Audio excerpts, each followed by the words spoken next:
দাদাবাবু দেখো কোন শার্টটা পরবে, সেটা ইস্ত্রি করে দেবো। তোর যেটা ভালো লাগে সেটা দে। ঠিক আছে, তারপর আবার কয়েক কথা শুনিও না কিন্তু। হ্যাঁ, আমি যেটা বলবো বিরক্ত করিস না, যা বললাম তো।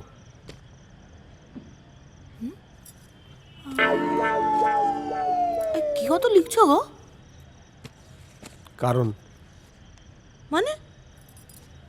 মানে তোর বৌদি আমাকে কেন ছেড়ে চলে গেল তার 5টা কারণ লিখছি। তো এতে এত ভাবাভাবির কি আছে? আমি বলছি তুমি লেখো। তুই বলবি? How many days working? হ্যাঁ, এবারে তো কতদিন কাজ করছি।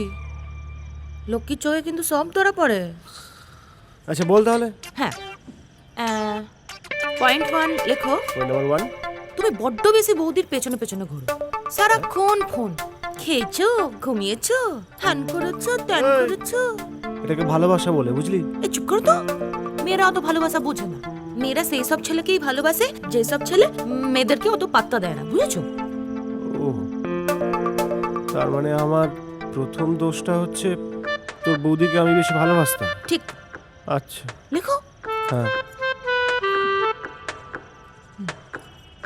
ভালোবাসতাম হলো। তারপর পয়েন্ট নম্বর 2। হ্যাঁ বল। তোমার চেয়ে বৌদির বাই ওঠে বেশি। মানে মরণ সেক্স সেক্স। আরে লোকে পাশের বাড়িতে আগুন জ্বললো সেটা নেভাতে ছোটে, আর তুমি তোমার পাশে শুয়ে থাকা বউয়ের আগুন নেভাতে পারো না? না নিভিয়ে পাশ ফিরে শুয়ে পড়ো। এই তুই এসব জানলি কি করে? বৌদি বলেছে, খুব দুঃখ করেই বলেছে।